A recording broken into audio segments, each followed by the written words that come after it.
ನಮ್ಮ ಈ ನಯಾನಗರದಲ್ಲಿರುವಂತಹ ಈ ಒಂದು ಸುಖದೇವಾನಂದ ಸಿದ್ಧಾಶ್ರಮ, ಇಲ್ಲಿ ಮಠದವರು ಧಾರ್ಮಿಕ ಕಾರ್ಯಕ್ರಮದ ಜೊತೆಗೇನೆ ಹಲವಾರು ಬಡ ಯುವಕ ಯುವತಿಯರಿಗೆ ಸಾಮೂಹಿಕ ಸರಳ ವಿವಾಹ ಕೂಡ ಆಯೋಜನೆ ಮಾಡಿಕೊಂಡಿದ್ದಾರೆ. ಸೊ ಸಾಮಾಜಿಕ ಕಳಕಳಿ ಇಟ್ಕೊಂಡು ಈ ಒಂದು ಕಾರ್ಯಕ್ರಮನ ಆಯೋಜಿಸಿದ್ದಾರೆ. ಸೊ ಹಾಗಾಗಿ ಇಲ್ಲಿನ ಗುರುಗಳಾದಂತಹ ಅಭಿನವ ಸಿದ್ಧಲಿಂಗ ಸ್ವಾಮಿಗಳವರು ಈ ಕಾರ್ಯಕ್ರಮಕ್ಕೆ ಬಂದು ಉದ್ಘಾಟನೆ ಮಾಡಿ ಅಂತೇಳಿ ಮುಖ್ಯಮಂತ್ರಿಗಳನ್ನು ಕರೆದಿದ್ದರು. ಆದರೆ ಮುಖ್ಯಮಂತ್ರಿಗಳು ಮೊದಲೇ ಬೇರೆ ಕಾರ್ಯಕ್ರಮ ಒಪ್ಕೊಂಡಿದ್ದರಿಂದ ಅವ್ರು ಬರೋಕ್ಕಾಗಲಿಲ್ಲ. ಅವ್ರ ಪ್ರತಿನಿಧಿಯಾಗಿ ನಾನು ತಂದೆಯವರ ಅವಧಿಯಲ್ಲಿ 3 ವರ್ಷಗಳಿಂದ ನಿರಂತರ ಒಳ್ಳೆ ಮಳೆ ಬೆಳೆ ಆಗ್ತಾ ಇದೆ. ಸೊ ಸ್ವಾಮಿಗಳ ಪ್ರಾರ್ಥನೆ ಕೂಡ ಅದಕ್ಕೆ ಯಾವುದೇ ಧಾರ್ಮಿಕ ಕ್ಷೇತ್ರಕ್ಕೆ ಹೋದರೂ ಪ್ರಾರ್ಥನೆ ಮಾಡ್ಕೊಳ್ಳೋದು ಅಷ್ಟೇ.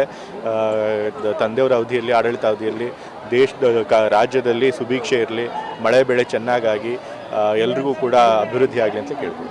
ಇನ್ನು 5 ವರ್ಷಗಳ ಕಾಲ ಯಾವುದೇ ಗೊಂದಲ ಇಲ್ಲದೆ ತಂದೆಯವರ ಮುನ್ನಡೆಸ್ಕೊಂಡು ರಾಜ್ಯ ಹೋಗಲಿ ಅನ್ನುವಂಥದ್ದು ಕೂಡ ಬಹಳಷ್ಟು ಜನ ಸ್ವಾಮಿಗಳದ್ದು. ಅದೆಲ್ಲ ನಮ್ಮ ವೈಯಕ್ತಿಕ ಬೇಡಿಕೆಗಳು. ಬಟ್ ಅದಕ್ಕಿಂತ ಹೆಚ್ಚಾಗಿ ರಾಜ್ಯ ಜನಕ್ಕೆ ಒಳ್ಳೆಯದಾಗಲಿ ಅಂತಲೇ ಮುಖ್ಯವಾಗಿ ಬೇಡ್ಕೊಳ್ಳುವಂಥದ್ದು. ಮತ್ತು ಇನ್ನು ಅವರ 5 ವರ್ಷ ಪೂರೈಕೆ ಬಗ್ಗೆ ಅವರೇ ಮುಖ್ಯಮಂತ್ರಿಗಳೇ ಮಾತನಾಡಿದರು. ಸೊ ಅದ್ರ ಬಗ್ಗೆ ಮತ್ತೆ ಹೆಚ್ಚು ಪದೇ ಪದೇಯಾಗಿ 136 ಶಾಸಕರು ಇದ್ದರೂ ಕೂಡ ಚರ್ಚೆಗಳು ಪದೇ ಬರ್ತಾ ಇದೆ. ಎಲ್ಲ ಸರ್ಕಾರಗಳ ಟೈಮಲ್ಲೂ ಕೂಡ ಇದ್ದೇ ಇರುತ್ತೆ. ನಮ್ಮ ಸರ್ಕಾರ ಏನು ಇದಕ್ಕಿಂತ ಹೊರತಾಗಿಲ್ಲ. ಕಳೆದ ಬಾರಿ BJP ಇದ್ದಾಗ ಆಗಲೂ ಕೂಡ ಅದೇ ರೀತಿ ಆಗಿತ್ತು ತಾನೆ. ಆಗಲೂ ಕೂಡ ಮುಖ್ಯಮಂತ್ರಿಗಳ ಬದಲಾವಣೆ ಬಂದಿತ್ತು. ಎಲ್ಲ ಸರ್ಕಾರಗಳಿದ್ದಾಗಲೂ ಕೂಡ ಯಾರ್ಯಾರು ಆಕಾಂಕ್ಷಿಗಳಿರ್ತಾರೆ ಅವರು ಅದನ್ನು ಕೇಳ್ತಿರ್ತಾರೆ. ಸೊ ಅದರೊಳಗೆ ನಮ್ಮ ಸರ್ಕಾರ ಅದನ್ನು ನೋಡ್ತಾರೆ. ಲಕ್ಷ್ಮಣ್ ಸವದಿ ಅವರಾಗಲಿ, ಸತೀಶ್ ಜಾರಕಿಹೊಳಿ ಅವರಾಗಲಿ ಗೊಂದಲ ಆಗ್ತಾ ಇದೆ, ಪದೇ ಗೊಂದಲ ಆಗ್ತಾ ಇದೆ. ಹೈಕಮಾಂಡ್ ಮಧ್ಯಪ್ರವೇಶವನ್ನು ಮಾಡಬೇಕು, ಈ ಗೊಂದಲವನ್ನು ಇತ್ಯರ್ಥ ಮಾಡಬೇಕು. ಈಗ ಗೊಂದಲನ ಇತ್ಯರ್ಥ ಮಾಡಿ ಅಂತ ಕೇಳ್ಕೊಂಡಿದ್ದಾರೆ. ಸೊ ಹೈಕಮಾಂಡ್ ಅವರು ಅದ್ರ ಬಗ್ಗೆ ಸೂಕ್ತವಾಗಿ ನಿರ್ಧಾರ ತಗೊಂಡು ಏನು ಹೇಳ್ತಾರೆ ಗೊಂದಲ ಕೊನೆ ಮಾಡೋದಕ್ಕೆ, ಸೊ ಅದ್ರ ಪ್ರಕಾರ ಎಲ್ಲ ಸತೀಶ್ ಜಾರಕಿಹೊಳಿ ಅಧ್ಯಕ್ಷ ಜೊತೆಗೆ ಎಲ್ಲವೂ ಸಚಿವ ಸಂಪುಟ ಸೇರಿದಂತೆ ಬದಲಾವಣೆ ಆಗಬೇಕು, ಹೊಸ ಮುಖಗಳು ಬರಬೇಕು ಅಂತ. ಈಗ ಪ್ರತಿ ಸರ್ಕಾರದ ಅರ್ಧ ಅವಧಿ ಆದಮೇಲೆ ಸಂಪುಟ ಪುನರಚನೆ ಮಾಡುವಂಥದ್ದು ವಾಡಿಕೆ ಇರುವಂಥದ್ದು. ಸೊ ಹಾಗಾಗಿ ಎಷ್ಟೋ ಜನ ಶಾಸಕರಿಗೂ ಕೇಳ್ಕೊಂಡಿರ್ತಾರೆ. ಸೊ ಅದೇನು ಹೊಸ ಬೇಡಿಕೆ ಏನಲ್ಲ. ಸೊ ಆದರೆ ವರಿಷ್ಠರು ಅದ್ರ ಬಗ್ಗೆ ಸೂಕ್ತವಾದ ನಿರ್ಧಾರ ತಗೋತಾರೆ. ದೆಹಲಿಗೂ ಕೂಡ ಕೆಲವೊಂದು ಶಾಸಕರು ಹೋಗಿದ್ದು.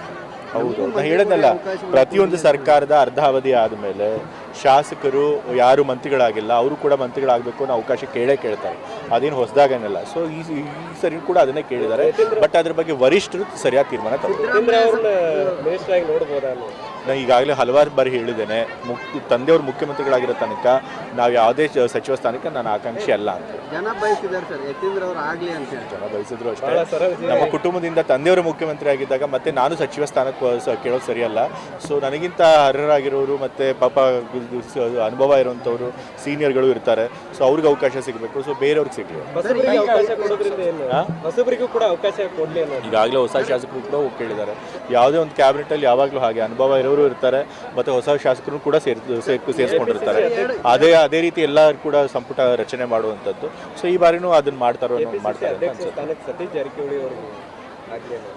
ಅದ್ರ ಬಗ್ಗೆ ನಾವು ಹಿಂಗೆ ಮಾತಾಡೋಕ್ಕಾಗಲ್ಲ. ಯಾಕೆಂತಂದರೆ ಇದು ಎಲ್ಲ ನಮ್ಮ ವರಿಷ್ಠರು, ನಾಯಕರು, ಹೈಕಮಾಂಡ್ ಅವರು ತೀರ್ಮಾನ ಮಾಡಬೇಕು. ಅದ್ರೊಳಗೆ ನನ್ನ ಪಾತ್ರ ಏನೂ ಇರಲ್ಲ. ಸೊ ಹಾಗಾಗಿ ಅದ್ರ ಬಗ್ಗೆ ಎರಡು ಉಪಚುನಾವಣೆ ಆಗಿದ್ದಾವೆ.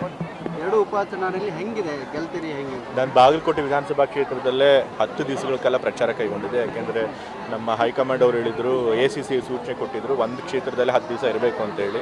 ಸೊ ಅಲ್ಲಿ ವಾತಾವರಣ ಚೆನ್ನಾಗಿತ್ತು. ಎಲ್ಲಿ ಹೋದರೂ ಕೂಡ ಕಾಂಗ್ರೆಸ್ ಪಕ್ಷದ ಬಗ್ಗೆ ಜನ ಒಲವು ತೋರಿಸ್ತಾ ಇದ್ರು. ಸೊ ಅಲ್ಲಿ ನಾವು ಗೆಲ್ತೀವಿ ಅನ್ನೋ ನಂಬಿಕೆ ಇದೆ. ದಾವಣಗೆರೆ ಉಪಚುನಾವಣೆಯಲ್ಲೂ ಕೂಡ ಅಲ್ಲಿ ಯಾರು ಪ್ರಚಾರ ಮಾಡಿದ್ರು ನಮ್ಮ ಸಹೋದ್ಯೋಗಿಗಳು ಮತ್ತು ನಮ್ಮ ಕಾರ್ಯಕರ್ತರು, ಅವರು ಕೂಡ ಅಲ್ಲಿ ಒಳ್ಳೆ ರಿಪೋರ್ಟೇ ಕೊಡ್ತಾ ಇದ್ದಾರೆ. ಅಲ್ಲೂ ನಾವು ಗೆಲ್ತೀವಿ ಅನ್ನೋ ಭರವಸೆ. ರಿಸಲ್ಟೇ ಬಂದಿಲ್ಲ ಸರ್, ಆದರೂ ಕೂಡ ಇಲ್ಲಿ ಕೆಲವೊಂದಿಷ್ಟು ಅಂದರೆ ಈಗ ನನಗೆ ಗೊತ್ತಿರೋ ಮಾಹಿತಿ ಪ್ರಕಾರ ಎಲ್ಲ ನಾಯಕರುಗಳು ಒಟ್ಟಾಗಿ ಪ್ರಚಾರ ಮಾಡಿದ್ದಾರೆ. ವರಿಷ್ಠಿಗೆ ಏನು ಮಾಹಿತಿ ಇದೆಯೋ ಗೊತ್ತಿಲ್ಲ. ನಾನು ದಾವಣಗೆರೆ ಉಪಚುನಾವಣೆಗೆ ಪ್ರಚಾರಕ್ಕೆ ಹೋಗಿರಲಿಲ್ಲ. ಸೊ ವರಿಷ್ಠರಿಗೆ ಅವ್ರಿಗೆ ಮಾಹಿತಿ ಇರೋ ಏನು ಮಾಹಿತಿ ಇದೆಯೋ ಅದ್ರ ಪ್ರಕಾರ ಅವ್ರು ತೀರ್ಮಾನ ತಗೊಂಡಿದ್ದಾರೆ. ಸೊ ಅದ್ರ ಬಗ್ಗೆ ನಾನು ಕಾಮೆಂಟ್ ತಲೆದಂಡ ಆಗುತ್ತೆ ಅನ್ನುವಂಥದ್ದು ನಾನು ಹೇಳೋದ್ನಲ್ಲ. ಅದ್ರ ಬಗ್ಗೆ ನಾನು ಏನೂ ಕಾಮೆಂಟ್ ಮಾಡೋಕ್ಕಾಗೋದಿಲ್ಲ. ಬಟ್ ಜಮೀರ್ ಅವರು ನಮ್ಮ ಪಕ್ಷದ ಒಬ್ಬ ಹಿರಿಯ ಮುಖಂಡರು, ಅವ್ರು ಯಾವಾಗಲೂ ಕೂಡ ಪಕ್ಷಕ್ಕೆ ಅಸೆಟ್ಟೆ. ಅವರು ಕೂಡ ದಾವಣಗೆರೆ ಉಪಚುನಾವಣೆ ಪ್ರಚಾರ ಮಾಡಿದರು, ಬಾಗಲಕೋಟೆಗೂ ಬಂದು ಪ್ರಚಾರ ಮಾಡಿದರು. ಸೊ ನನಗೆ ಅವರು ಪಕ್ಷಕ್ಕೆ ಪ್ರಾಮಾಣಿಕವಾಗಿ ದುಡಿದಿರ್ತಾರೆ ಅನ್ನೋ ನಂಬಿಕೆ ನನಗಿದೆ. ಅಲ್ಪಸಂಖ್ಯಾತರು ಟಿಕೆಟ್ ಕೇಳಿದ್ದೇ ತಪ್ಪಾಯ್ತಾ ಅನ್ನುವಂಥದ್ದು ಸರ್. ಏನಕ್ಕೆ ತಪ್ಪಾಗುತ್ತೆ ಏನಕ್ಕೆ ತಪ್ಪಾಗಿರುತ್ತೆ ಅದೇನು ತಪ್ಪಿಲ್ಲ ಅದಕ್ಕೆ ತಲೆದಂಡ ಆಗ್ತಿದೆ. ಏನಕ್ಕೆ ತಲೆದಂಡ ನಾನು ಹೇಳಿದ್ನಲ್ಲ, ತಲೆದಂಡ ಸುಮ್ಮನೆ ಮಾಡಿಲ್ಲ.